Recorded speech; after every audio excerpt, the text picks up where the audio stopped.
तो हेलो बच्चों, नमस्कार। Welcome to this video. अब हम स्टार्ट करने वाले हैं ये रिएक्शन मैकेनिज़्म। ये फर्स्ट वीडियो है रिएक्शन मैकेनिज़्म का।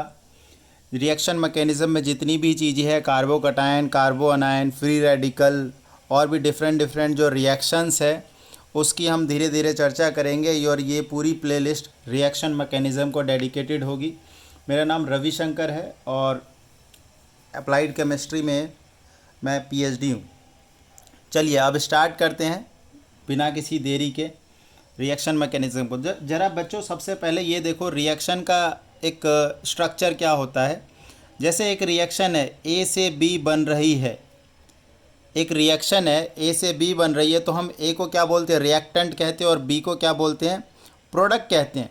इस ए से बी बनने की प्रोसेस में इसमें एक ट्रांजिशन स्टेट इन्वॉल्व होता है, जैसा फिज़िकल केमिस्ट्री में आप लोगों ने क्लास 12th में पढ़ा होगा। देखिए, कोई भी रिएक्शंस जो होती है उसके लिए एक प्रॉपर एक्टिवेशन एनर्जी की ज़रूरत होती है। अगर इस रिएक्शन को एक एक्टिवेशन एनर्जी मिलेगी ही तो प्रोडक्ट बनेगा। और वो एक्टिवेशन एनर्जी क्या होता है बच्चों? एक्टिवेशन एनर्जी होती है वो एनर्जी जो कि ट्रांजिशन स्टेट को बनने के लिए चाहिए। तो हम ये कह सकते हैं यार, ए से बी जाना है तो इसके होते हुए जाना है। मान लो कभी कभी क्या होता है कि एक रिएक्शन ए होता है, पहले तो वो एक इंटरमीडिएट में कन्वर्ट होता है और फिर वो बी पे चला जाए। कभी कभी ये भी होता है। इसमें क्या होता है कि ए से ए एक इंटरमीडिएट, लेट से ये कार्बोकटायन बनेगा, फॉर एग्ज़ाम्पल है, कुछ भी बन सकता है। तो यहाँ पर ये ट्रांजिशन स्टेट, पहली ट्रांजिशन स्टेट, तो ये ट्रांजिशन स्टेट 1 बनेगी और ये इंटरमीडिएट, फिर इंटरमीडिएट प्रोडक्ट में कन्वर्ट होगा बी में, तो ये ट्रांजिशन स्टेट 2 हो जाएगा। ठीक है।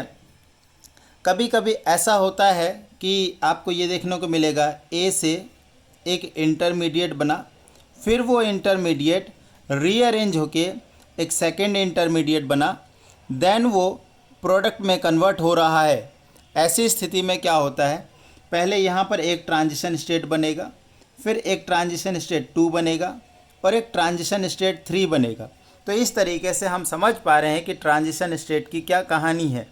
ठीक है। कभी कभी इंटरमीडिएट बना, फिर वो रीअरेंज हुआ, फिर वो रीअरेंज हुआ, तो 3-4 स्टेप भी हो सकते हैं। तो सवाल ये है कि क्या आप ट्रांजिशन स्टेट को पकड़ पा रहे हैं? Yes sir. ट्रांजिशन स्टेट वो चीज़ है जो किसी एक रिएक्टेंट या फिर ए टू बी के बीच में बनने वाली एक अनस्टेबल स्टेट होती है। क्लियर है इतनी बात? चलिए आगे बढ़ते हैं। जैसे ये पहला वाला जो है ना, ये 1 स्टेप रिएक्शन आपको दिख रहा है, ये 1 स्टेप रिएक्शन है। ये वाली जो है 2 स्टेप की रिएक्शन है, 2 स्टेप की रिएक्शन है। और ये आपको दिख रहा है कि ये 3 स्टेप रिएक्शन है।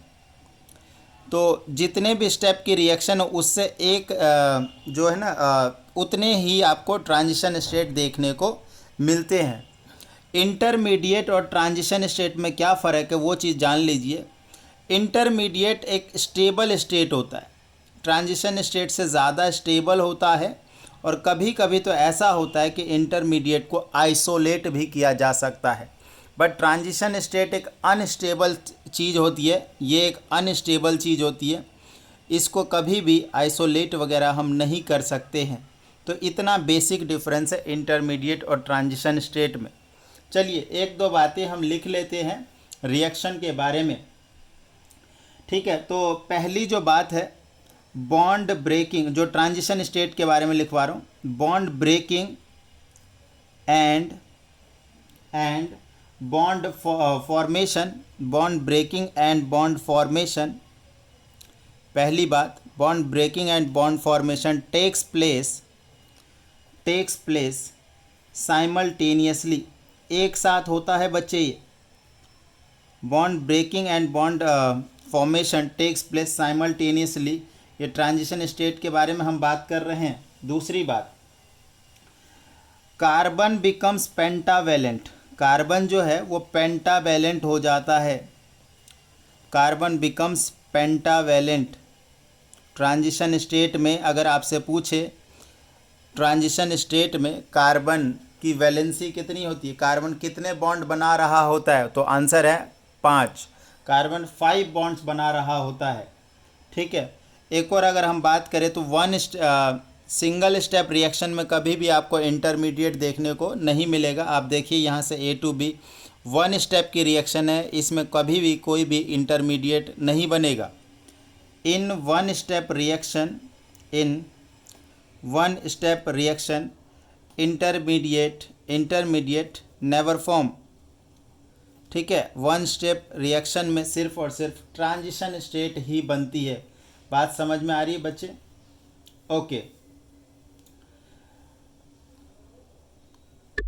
अब जरा हम 2 स्टेप रिएक्शन की बात कर लेते हैं। जैसे कि यहाँ से ये जो है एक 2 स्टेप रिएक्शन है, तो 2 स्टेप रिएक्शन ए से एक इंटरमीडिएट बना, फिर इंटरमीडिएट से प्रोडक्ट फॉर्म हुआ। ज़रा ध्यान दीजिए बच्चे, यहाँ पे ट्रांजिशन स्टेट 1 बना और यहाँ पे ट्रांजिशन स्टेट 2 बनता है। आपसे ये पूछे कि इसमें मिनिमम ट्रांजिशन स्टेट कितने हैं, मिनिमम ट्रांजिशन स्टेट का अगर आपसे क्वेश्चन पूछा जाए तो आप बोलोगे कि सर साफ साफ तो दिख रहा है, इसमें क्या क्वेश्चन है, ट्रांजिशन स्टेट एक ये है और एक ये है, तो मिनिमम ट्रांजिशन स्टेट तो 2 ही बन रहे हैं। और सुनिए, मज़ा तो तब है जब आपसे पूछ ले कि एक बात बताओ बच्चे, मैक्सिमम ट्रांजिशन स्टेट कितना है, तो फिर आप कन्फ्यूज आ जाएंगे कि यार 2 ही तो दिख रही है। नहीं, ये देखिए, ये जो ट्रांजिशन स्टेट जो है ये हो सकता है कि ये कायरल हो सकता है कि ये भी कायरल हो। आपको पता है अगर ये कायरल है तो इसका प्लस फॉर्म और माइनस फॉर्म दोनों ही एग्जिस्ट कर सकता है। ठीक है, मतलब आर कन्फिग्रेशन, एस कन्फिग्रेशन, जो भी कह लीजिए आप, DL, RS प्लस माइनस जो भी कह लिए, तो टोटल मैक्सिमम ट्रांजिशन स्टेट कितने बनेंगे, टोटल बनेंगे 4। कितने बनेंगे? 4।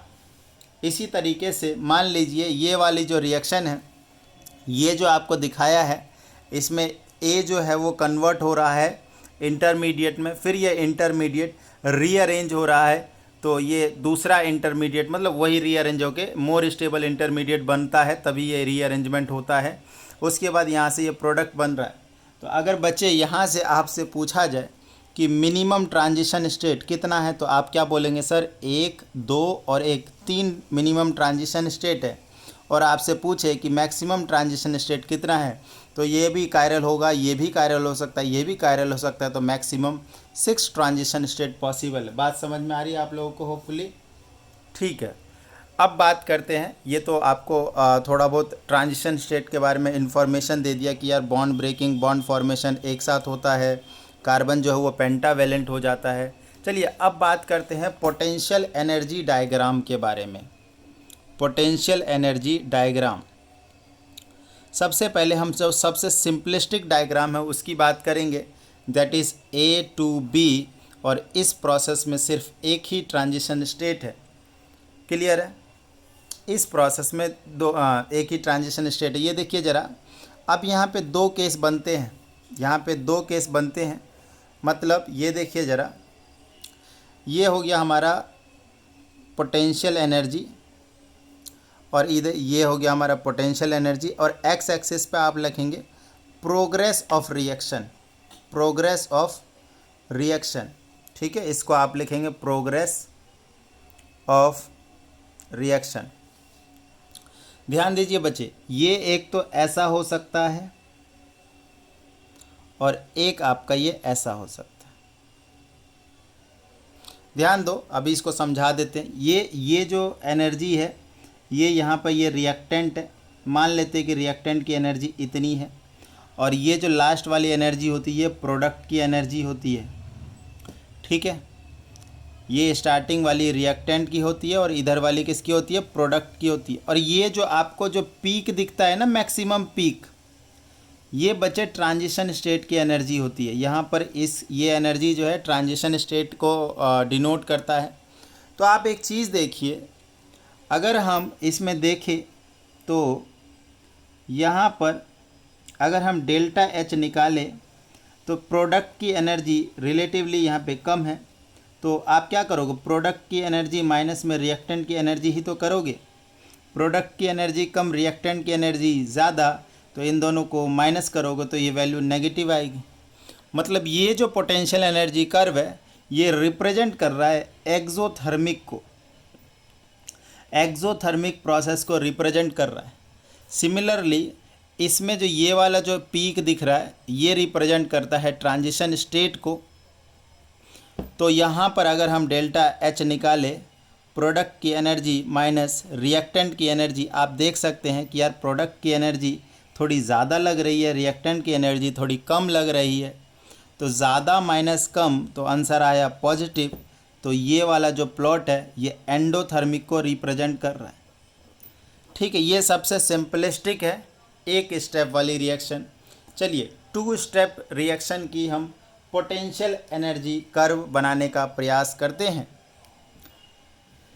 तो ए से मैंने बोला एक इंटरमीडिएट बनेगा, फिर बी कन्वर्ट हो जाएगा। आप देखिए यहाँ पे ट्रांजिशन स्टेट 1 और यहाँ पे ट्रांजिशन स्टेट 2। क्लियर है बात? तो यहाँ पे और भी पॉसिबिलिटीज़ हो सकती है कि ट्रांजिशन स्टेट 1 की एनर्जी ज़्यादा है, ट्रांजिशन स्टेट 2 की एनर्जी कम है। मैं मान के चल रहा हूँ मेरी ट्रांजिशन स्टेट 1 की एनर्जी ज़्यादा, ट्रांजिशन स्टेट 2 की एनर्जी ज़्यादा कम। ज़रा समझते हैं बच्चे, आप ध्यान दीजिएगा। ये हमारा क्या था, पोटेंशियल एनर्जी था। इधर देखिए अब दिख रहा है आपको, ये हमने ले लिया रिएक्टेंट। मान लेते हम एक्सोथर्मिक के लिए ही बना लेते हैं। हम ये मान के चल रहे हैं कि ये पूरा का पूरा जो प्रोसेस है ये एक्सोथर्मिक है, राइट बेटे?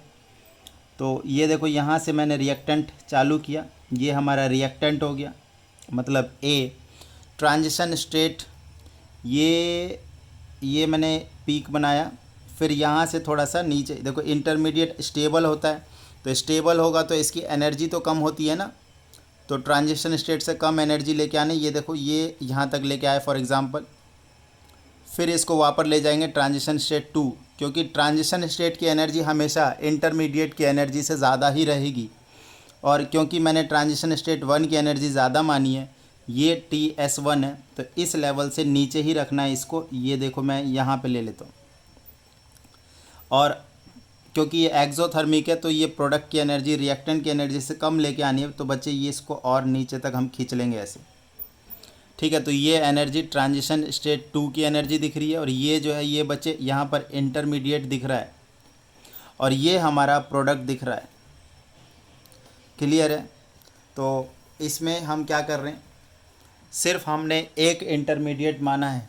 अब हम एक काम करते हैं, इसी में दूसरा वाला केस भी ले लेते हैं जहाँ पर इंटरमीडिएट रीअरेंज होता है और एक सेकंड इंटरमीडिएट आता है। आइए बच्चे प्यार से समझिए, ध्यान से, और नोट्स बनाइए आप यार, बिल्कुल मज़ा आ जाएगा आपको। और वीडियो अगर पसंद आ रही है तो प्लीज़ चैनल को सब्सक्राइब करें और वीडियो को भी लाइक करें। धन्यवाद। चलिए ये देखिए हम अब क्या कर रहे हैं, इसी का बी केस ले रहे हैं। उसमें क्या हो रहा है, ए जो है पहले एक इंटरमीडिएट में कन्वर्ट हो रहा है, फिर ये इंटरमीडिएट अपने आप में रीअरेंज हो रहा है, जैसे कार्बोकैटायन रीअरेंजमेंट अगर आप लोगों ने कभी सुना हो, और बाद में ये प्रोडक्ट पी बन रहा है।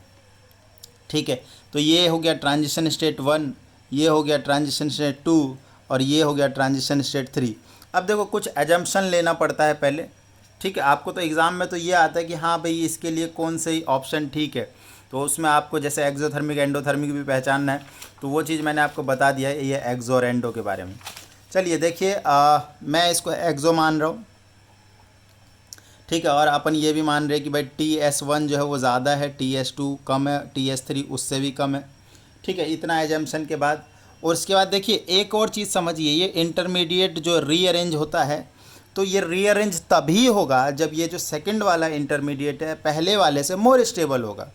ये मोर स्टेबल होगा पहले वाले से बेटा, और अगर मोर स्टेबल है तो इसका मतलब इसकी एनर्जी जो है वो कम रहेगी। More stable less energy. चलिए इसको शुरू करते बनाने का प्रयास करते हैं। ये देखिए यहाँ पर हो गया रिएक्टेंट, ये हमारा पोटेंशियल एनर्जी, और ये प्रोग्रेस ऑफ रिएक्शन है। देखिए सबसे पहले हमने क्या बनाया, ये देखो ये ट्रांजिशन स्टेट 1 गया हमारा, फिर हमने इसको डाउन किया, ये आपका ट्रांजिशन स्टेट 1 मिल गया। अब देखिए ट्रांजिशन स्टेट 2 की एनर्जी कम है, तो थोड़ा सा इसको नीचे करके फर्स्ट इंटरमीडिएट, और ये हमने इसको थोड़ा सा और नीचे, चलो कोई बात नहीं। ये हो गया हमारा इंटरमीडिएट, ये क्या हो गया इंटरमीडिएट। फिर इसको ट्रांजिशन स्टेट 1 के लेवल से नीचे ही रखना है, और ये मान लो यहाँ से मैंने इसको घुमा दिया, तो उसके बाद सेकंड वाले की जो एनर्जी है पहले वाले इंटरमीडिएट से कम रहेगी, तो ये बेटा और नीचे खींच लेंगे ऐसे, आहा हा। और उसके बाद ये देखो, ये ट्रांजिशन स्टेट 2 हो गया, राइट राइट राइट राइट, ये ट्रांजिशन स्टेट 2 हो गया। और ये वाला जो लेवल होगा, पहले देखिए बना लेते हैं। ट्रांजिशन स्टेट 3 की जो एनर्जी है वो ट्रांजिशन स्टेट 2 से कम रहेगी रे, ये हो गया ट्रांजिशन स्टेट 3। और ये इंटरमीडिएट स्टार कर दो सो दैट कि ये रीअरेंज है। फिर देखो प्रोडक्ट की एनर्जी रिएक्टेंट की एनर्जी से कम रखनी है, चलो जी खींच दो मामला, ये रहा, ये चीज़ होगी बच्चे, ठीक है। तो इस तरीके से आप जो है मैक्सिमम जो रिएक्शंस है उसकी transition state potential energy curve वगैरह बना पाएंगे। नेक्स्ट वीडियो में आगे लेके आता हूँ चीज़ों को, ठीक है, तब हम शुरू करेंगे। धन्यवाद फिलहाल।